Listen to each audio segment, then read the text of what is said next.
just a different end of the spectrum. Next, we have the 2016 Charter School Teacher of the Year, Ron Brown, who comes from a high school. And you'll see what he does to inspire his students. He was with Taylor Preparatory Academy, and now he's with another school in that network.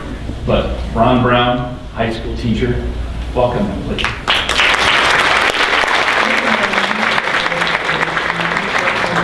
In my past, I used to struggle a lot with math, and with him, I've improved so much in math, and now math is one of my easy subjects. Mr. Brown is the most caring and just invested teacher that I've ever had. I can relate it to them. I'm not just out there teaching equations. Hey guys, let's do this math. I'm doing equations. I'm relating it to the real life. Let's solve this equation about sport. And then students, they buy into me and my weird personality. They buy into the math, and they really start to like it. He's the most inventive teacher that we have at the school. He comes up with his own characters, if you will. He has Pastor Brown and Sensei Brown, and he has different ways to incorporate the formulas into his strategies of teaching into his characters, and it just makes everyone laugh, get out of their seats, and really take in the material that he's teaching. I love being creative. I love having fun with my students. You gotta have fun with your students. You gotta enjoy them, and they gotta enjoy you. They definitely get my sarcasm. They get my personality. I always try to have fun with them. I don't care if I'm here till 4, 5, 6, 7 o'clock at night. As long as I'm making my lessons, making them fun and interesting, the next day is a perfect, beautiful day because we have laughs, we learn, and it's just amazing.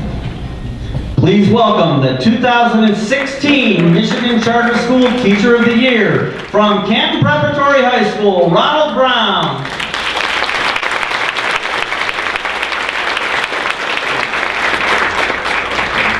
Good morning, everyone. Good morning. I have, today is all about fun. If you guys checked your little lanyard thing, it's rule number 4. Rule number 4 today, have fun. So let's have some fun. I'm going to give you guys 1 minute at your table right now. See if you can figure out these dad jokes. 1 minute, talk to everyone at your table. In case you can't see the screen, I'll read them. Why did the smartphone need eyeglasses? What do you call a cow that doesn't give milk? Why did the salad go to the hip-hop studio? Why didn't the man get hurt when a can of soda hit his head? And what do you call an alligator wearing a vest? See if you can figure any of those out at your table.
Smart people in here today have some figured out those mysteries. But what about these mysteries? Why did the smartphone need eyeglasses?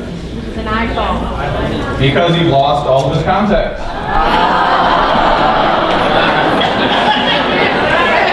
This one most people might get.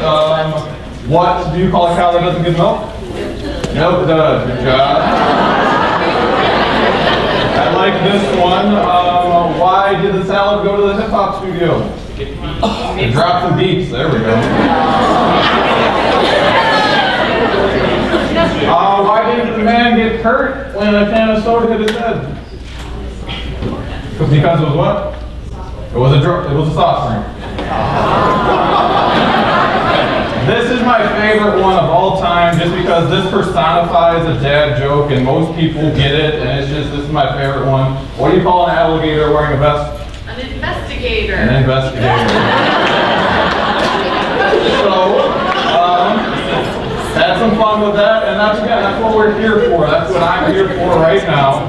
I'm here to show you guys how do I have fun in the classroom. You saw my video, you can already see I'm kind of weird and different. I think outside the box, I do weird things. So when you add fun and outside the box thinking, that is what you get. You get engagement, you get students raising their hands, you get students participating all the time. So here are some techniques that I have. I do have characters. You heard about Sensei Brown, you're about to meet him. There's Pastor Brown, Nike Brown, Hockey Player Brown, Cowboy Brown. I just dress up as those characters for those days. I do like one character a unit, so maybe like once a month I dress up. Fun do-nows. Do-nows, we all know, are a great way to hook our students as soon as they walk in the door, as soon as they sit down. Crazy hooks. This is probably my favorite one because a hook can be about anything, and then it allows kids to tell stories and tell things about themselves. Weird story problems. I don't like just coming up with those story problems about like cars and trucks. I like to relate to students and include my students' names in the story problem. So you're going to see some of that. And odd activities. Again, I'm weird. I have some odd activities that I can share with you guys. So, right now you are about to meet Sensei Brown. Can't believe I'm going to do this. I will be drinking later at the reception. What I need is the front two tables. I'm sorry. I'm going to feel uncomfortable. You're going to feel uncomfortable. This is going to be okay. I need you guys to come forward.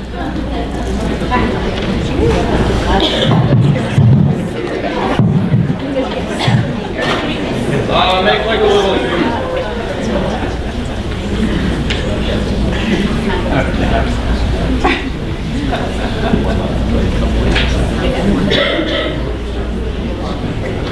So, Sensei Brown, this is all I do.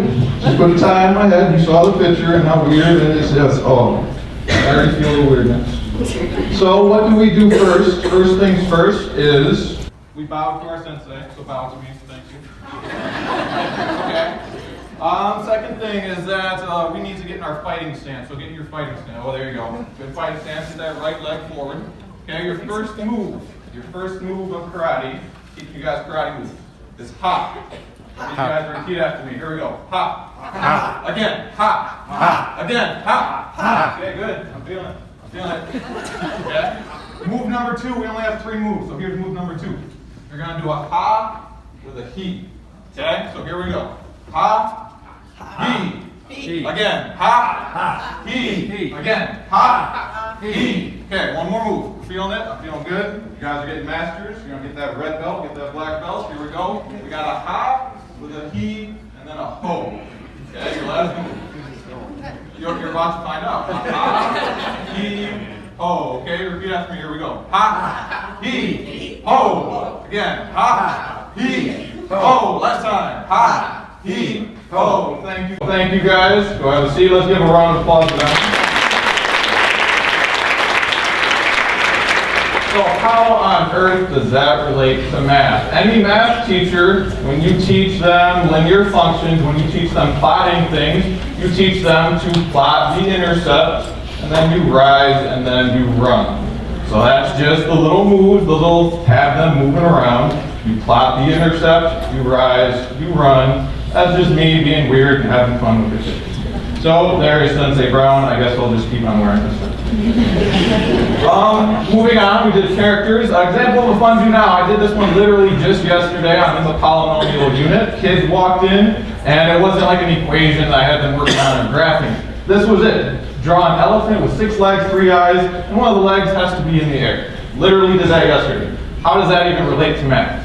It relates to graphs. It relates to graphing polynomials.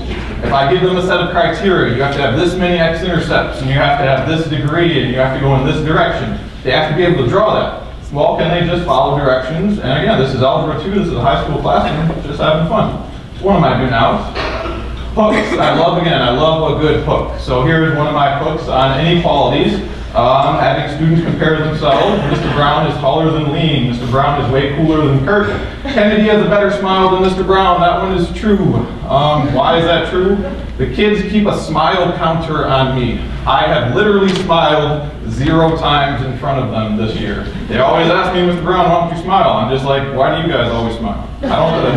There's different people. I don't smile. My kids smile all the time. It's just literally, I've smiled 0 times this whole school year. Imaginary things. So you would be surprised. You ask kids if they have imaginary friends, like almost every single one of them had an imaginary friend growing up. So I include this in my book, and you'd be surprised where these stories go. And like kids had a name, and they went on vacation with their imaginary friend. What does that relate to? That relates to quadratics and imaginary numbers. Discriminant. So the discriminant formula, how many x-intercepts does a quadratic have? 2, 1, or 0. So this is my book introducing that. Would you rather have 2 bays or 2 best friends or 2 dogs? I love using the word bay. So I use the word bay whenever I can. Probability, we don't know about probability in the sock drawer, so I told me just who has a crazy sock drawer. I still remember this to this day. As soon as a girl saw those bacon socks, she like jumped out of her seat and she's like, oh my God, I have those socks, Mr. Brown. I have a story to tell you about my socks. I was like, okay, let's see where this one goes. Once again, sharing stories about socks. Logarithms, when you solve the logarithm, when you do that log equation, the exponent, it falls to the front of the equation. So, I've fallen and I can't get up. Have you ever fallen from a high place? You have stories of kids telling you that they've fallen out of tree houses, that they've fallen from the top of a car somehow, and it's just weird stories. This one is probably my favorite. The bees. This had nothing to do with the math. This had nothing to do with the target or the skill for the day, but it had to deal with a story problem that I made. So it just literally proves that you can make a hook about anything that connects to the lesson. It connected to a story problem I had about a girl running from bees and like tracking her distance as she was running. And guess what? This led to a story of a girl running from a bee, and she ran face first into a fence. Everyone was laughing. I even laughed, but I didn't smile. I laughed, but I did not smile. That is possible. And it was just, again, everyone having fun. So those are some books. Story problems. I could make the boring story problem. The projectile, the rocket goes up in the air, and when does it hit the ground? Or I could throw a paper ball at a kid and make them laugh. Or I could throw a basketball at the kid, and again, just have them encouraged to kind of just do the work a little bit more because I included that kid's name in the problem. Linears, I could have done, again, a problem about just going on the truck or saving some money. Or I could talk about my 2 girls, best friends, they're on the volleyball team, and they're spiking each other in the face, and again, everyone's laughing. It just encourages them to do a little bit of the work a little bit more. Vocabulary, here's the odd activities. I don't say back to back, that's boring. So I say butt to butt, and then everyone laughs, and it's just weird, but whatever. So they go butt to butt, and then there's a vocab word on the board. So one person faces the board, the other person is facing the back wall, and then as they're butt to butt, they have to describe the word and make the student say the word that's on the board. Nice little vocab activity. This one, polynomials, I have them give themselves a math tattoo. They write the polynomial on their forearm, and then they go around and compare polynomials and see what their range is. See if it goes to 0 or goes to infinity or things like that. And last one, this one is my favorite, and I think I'm going to make you guys do this if I have a minute or 2. So read this right now. Transformations, I did this one like a week ago. So everyone, this is like the last thing I'm going to do. You're going to find a partner. You're going to look at each other head to toe. Okay, look at each other head to toe. When I say so, turn around. And when you're turned around, you're going to change one thing. You're going to transform. You're going to change one thing about your look. And then you're going to turn back, and then your partner has to guess what you changed. You could do pop up your collar and look cool, or do a take off a ring, or take off an earring, roll up a sleeve. You could do something, whatever, but you have to change. You have to transform yourself in one way. Everyone stand up. Look at your partner, look them up, head to toe. And when I say so, turn around. Everyone turn around. Change one thing about your look. Maybe like 10 seconds.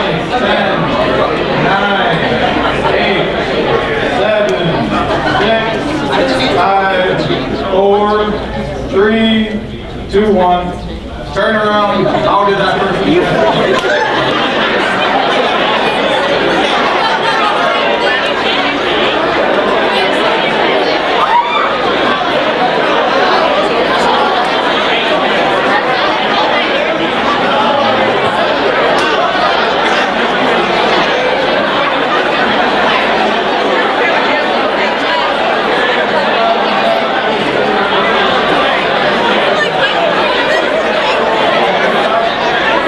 Okay, sit down.